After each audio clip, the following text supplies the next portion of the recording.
다육이 부탁기 채널에 오신 것을 환영합니다. 여기는 제 키핑장인데요. 이번 시간 제가 키우고 있는 수연이들 집합시켰습니다. 왜냐고요? 마른 잎을 좀 떼어주려고 합니다. 수연이들은 잎이 좀 안 떨어지는 애들이 있는데, 그래도 프릴 수연이라고 얼굴이 조금 큰 애들은 잎이 좀 잘 떨어지는데, 이게 이제 얼굴이 좀 자잘자잘한 애들 있잖아요. 그런 애들은 안 떨어집니다. 그래갖고 수연이도 마른 잎 뗄 때 여간 조금 이제 이게 좀 편하지 않은. 어머, 왜 잘 떨어지지? 얘는? 아, 얘는 얼굴이 조금 크죠? 요 수연이는 제가, 얘는 어디서 사왔더라? 집에서 원래 있던 애도 아니고. 얘는 약간, 어떡해. 바로 또 찝었습니다. 얼굴이 큰 애랑 작은 애랑 얘가 같이 나와요. 그래갖고, 되게 공기뿌리가 왜 이렇게 수연이도 좀 잘 나오는 거야? 적심한 적심군생입니다. 수연이는 꼬집으면 얼굴이 되게 많이 나온다고, 풍성해진다고 막 다들 그러시는데, 저는 수연이를 한 번도 안 꼬집어 봤어요. 자연적으로 꼬집어지는 경우는 있었거든요. 야, 기가 막히네. 여기 얼굴 짜잘짜잘한 애들 있죠. 얘네들 안 떨어지네. 그렇지.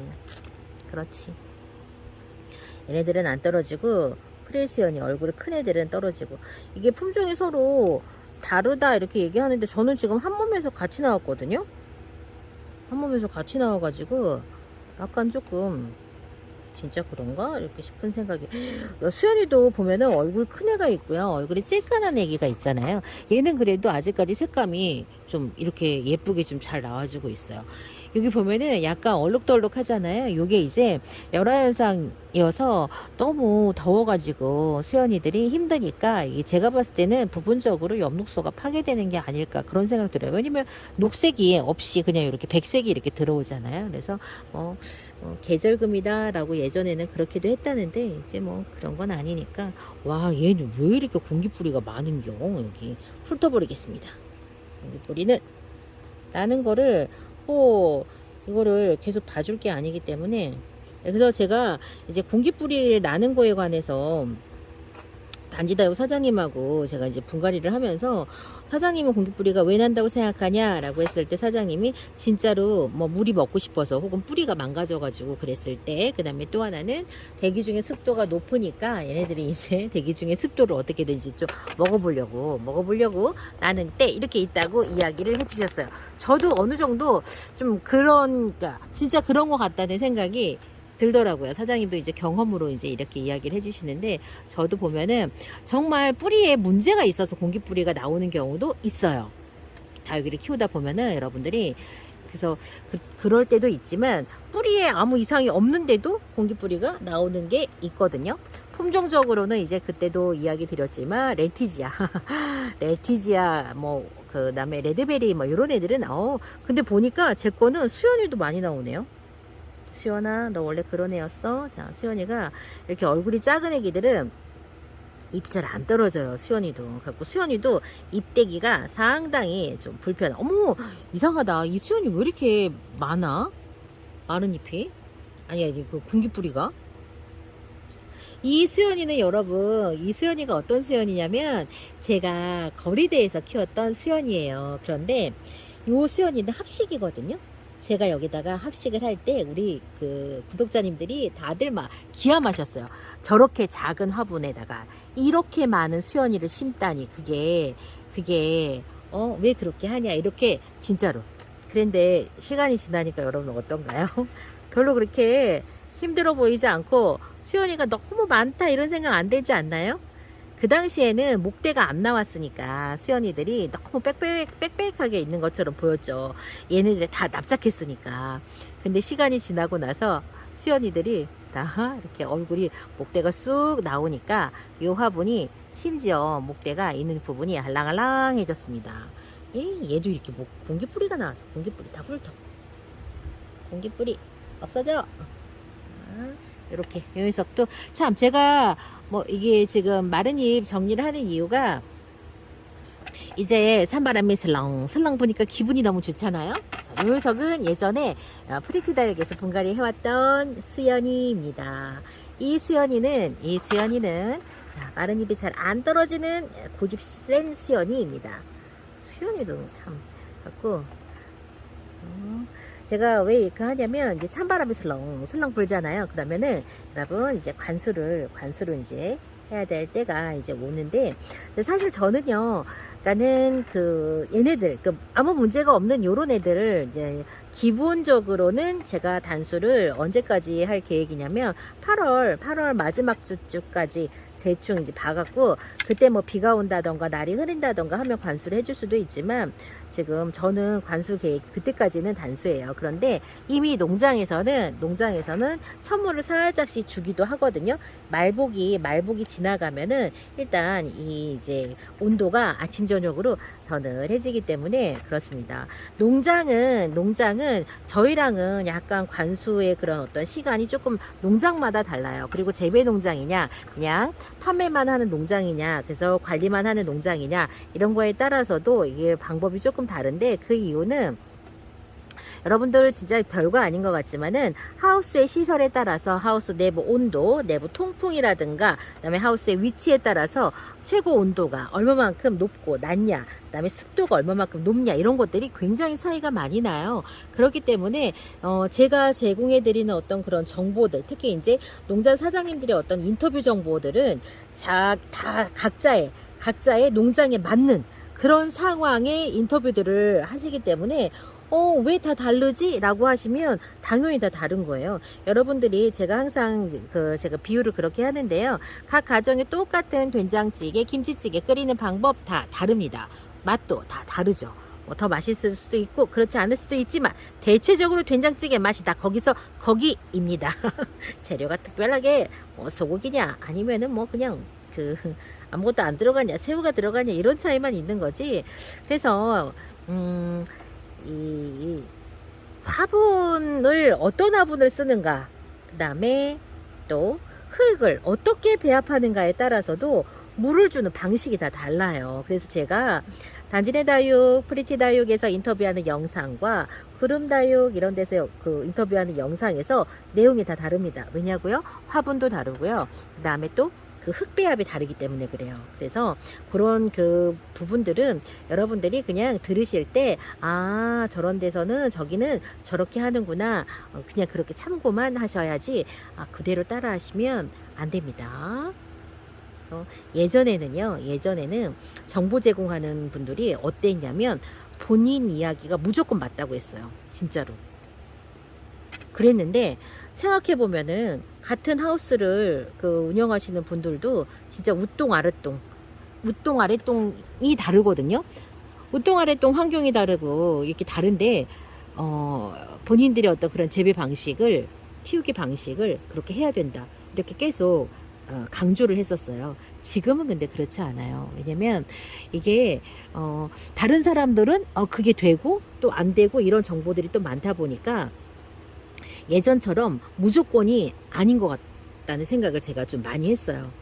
그래서 저분들은 왜 저렇게 이야기를 하시지? 했더니 결국에는 그분들의 환경에 맞는 이야기를 계속 해주고 계셨던 거였어요. 나는 다른데. 그런데 보통 여러분들이 이제 저분들은 진짜 전문가야 라고 느끼는 그런 분들 있죠. 우리랑은 환경이 너무 달라요. 물론 제 키핑장 환경하고 가장 유사하죠. 그런데 또 뭐가 다르냐면은요, 재배를 전문적으로 하시는 분들은 진짜 재배 정말 기술이 좋으시잖아요.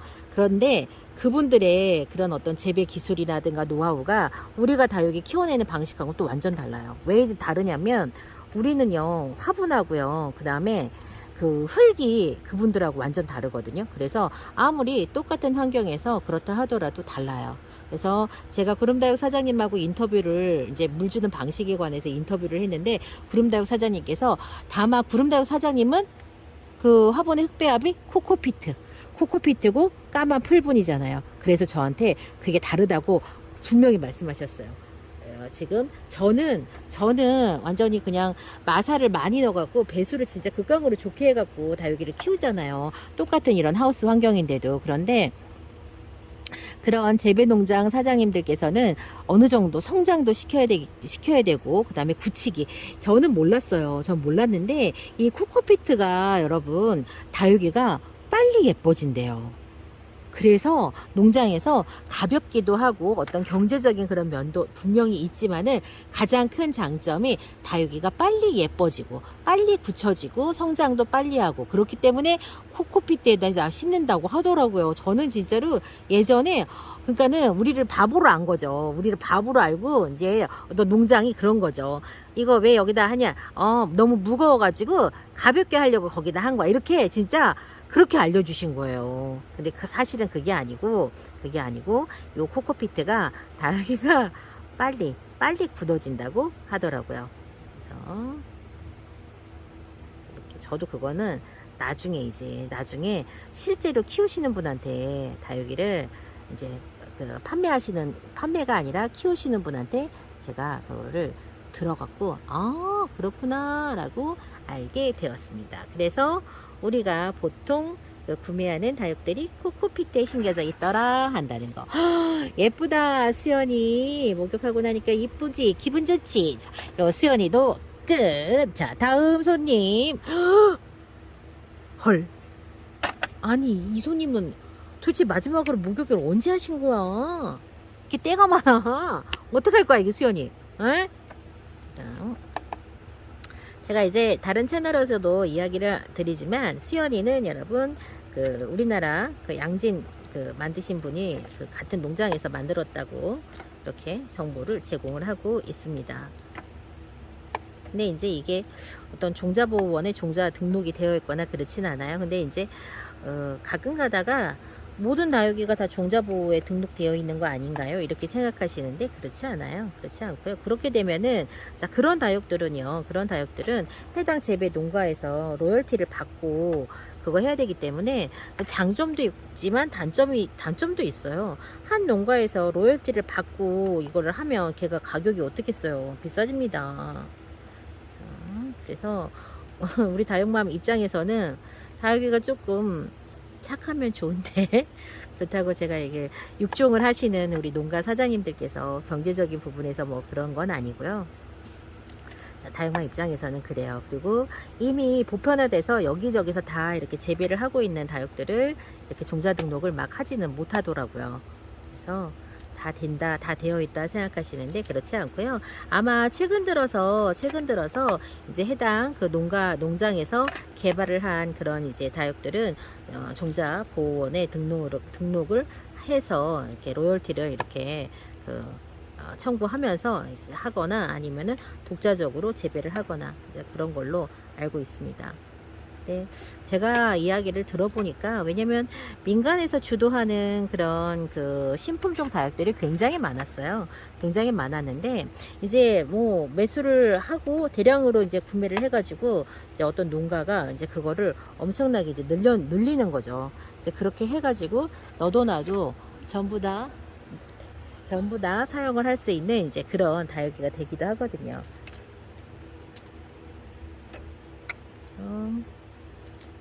저는 농장 사장님들하고 이야기를 하면 이 다육이는 어떤 농장에서 만들었어요 이렇게 그래서 원래 그쪽 농장에서 만든 거예요 라는 이야기를 가끔 이렇게 듣거든요. 그런데도 이제 다른 데서도 막 나오잖아요. 그거는 이제 그런 그 다육이들을 이제 구매를 해갖고 대량으로 이제 번식에 성공한 농장에서 이제 유통을 시키는 거죠. 수연이. 그래서 수연이도 찾아보면 등록은 되어 있지는 않더라고요. 다만 이제 해외 채널에서도 수연이를 소개할 때는 이제 수연, 한국의 다육이 수연이라고 소개를 합니다. 에케베리아 수연. 요 녀석은 저는 그 수연이를 이제 얘가 프릴 수연이 같은 경우에는 약간 프릴 계열의 다른 다육들하고 진짜 똑같은 모습이 굉장히 많아요. 그래서 프릴 수연이하고 양진하고 교배를 해가지고 아니지 양진하고 프릴 계열의 다육이랑 교배를 해가지고 수연이를 만들어냈을까? 뭐 이런 생각도 좀 해봐요. 해보고 그리고 또 이제 이거 이제 만드신 분이 뭐 양진도 같이 만들었다 이렇게 이야기 하시는데 양진 같은 경우에는 저는 개인적으로 아미스타의 느낌이 굉장히 많이 나거든요. 근데 아미스타하고는 이제 물드는 모습이 완전 다르지만 자 다음 손님 자 요 다육은 꽃나래 다육에서 매셔 온 다육입니다. 딱 진짜로 제일 안 떨어지는 하엽을 가지고 있는 스타일. 어우 보십시오. 어떡할 거야 이거 어떻게 뛰어? 어머. 제가 이제 그 찬바람이 분다부터 완전 이상한 얘기를 하고 있었구나. 제가 이거를 왜 이제 이렇게 뛰기 시작을 하냐면 약을 할 계획이거든요. 이제 물을 쪽 이제 관수하고 그 다음에 약물을 줄 계획이기 때문에 제가 지금 마른 잎을 떼는데요. 제가 관수도 하고 그 다음에 또 이제 이렇게 약도 쳐보고 하니까 이 마른 잎이 이 약물이든 뭐든 간에 다 방해를 하더라고요. 그래갖고 효과가 떨어져요. 그래서 여러분들 혹시 이제 방제를 하실 계획이 있으시다면 그 순서는 먼저 마른 잎을 제거하고요. 마른 잎을 제거하고 그 다음에 일단 관수를 좀 한번 하세요. 관수는 이제 깍지 같은 경우에는 관수를 하게 되면 이제 100% 이제 젖게 관수를 하잖아요. 그러면 깍지들이 힘들어해요. 얘네들이 습기를 싫어하더라고요, 진짜로. 갖고 제가 요번에 깍지가 생긴 그 멕시코 미니마 화분을 밖에다가 노지에다가 뒀어요. 노지에다가 두고 노지에서 그냥 오는 비를 다 맞게 했거든요. 오는 비를 다 맞게 했더니 이 보이는 상면에서는 이게 많이 없어졌더라고요. 화분 속에 목대에서는 있지만 갖고 저한테 많은 분들이 그 전부 다 전거라 맹물에다가 왜냐면 이제 저는 약해를 또 입은 적이 있었거든요. 그래갖고 약물에다가 전구기 싫으면 맹물에다가도 전거봐라 막 이런 이제 이야기를 해주셔갖고 전구려고 했더니 또 걔가 화분이 너무 넙도구리하게 커갖고 그 애가 더 전궜다가 걔를 제대로 꺼낼 장비가 또 없는 거예요. 그래서 제가 어떻게 했냐면 그 화분 위에다가 여러분들 그게 토양살충제가 있어요. 토양살충제를 제가 화분 위에다가 그냥 냅다 그냥 다 그렇게 다 얹어놨어요. 그래갖고 또 비 오는 데다가 갖다 내놨습니다. 어차피 그 깍지가요 제가 없애지 않잖아요. 그러면은 그 다육이는 결국에는 죽어요. 결국에는 죽기 때문에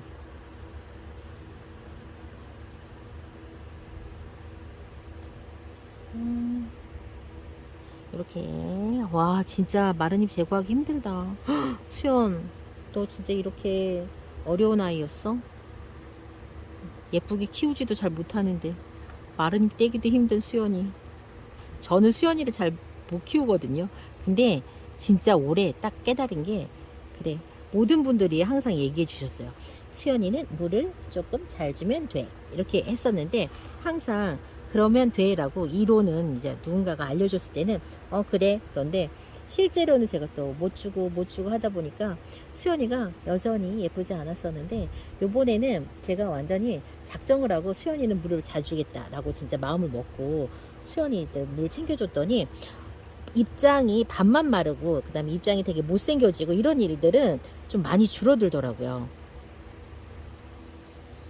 그래서 저도 수연이를 진짜로 예쁘게 젤리처럼 한번 물들여 보려고 해요. 수연이도 따글따글해지면 진짜 젤리처럼 투명하게 그렇게 굵게 물이 들거든요. 와 진짜 인간적으로 너무 오래 걸리는구나. 자, 오늘은 여러분 수연이 마른 잎 떼는 거 여기까지만 해야 될 것 같아요. 안 그러면은 너무 시간이 오래 걸릴 것 같아 가지고 저는 영상 여기서 마치고 마저 수연이 마른 잎 떼고 키핑장에서 퇴근하도록 하겠습니다. 어쩌면 고집이 이렇게 센지 떨어지질 않아요. 이러다가 제가 마른 잎 떼다가 애기들 상처를 좀 많이 내가지고 제가 마른 잎을 막 고집스럽게 그렇게 막 떼내지 않는 편이거든요. 이렇게 한번 시작을 해갖고 마른 잎 이렇게 떼고 나니까 기분이 너무 좋아. 근데 이게 여러분 오래 안 가잖아요. 금방 또 마른 잎이 덕지 생깁니다. 그만큼 우리 수연이가 마른 잎을 내면서 목대가 나오고 있다는 증거가 되겠죠. 제가 꽃노래다육에서 품어갖고 와갖고 벌써 요만큼 큰 거예요. 여기서 여기까지 이만큼이나. 기특해. 이번 시간 수연이 마른 잎 되면서 수연이 수다 여기에서 마칩니다. 저는 다음 시간 다시 뵐게요. 안녕히 계세요.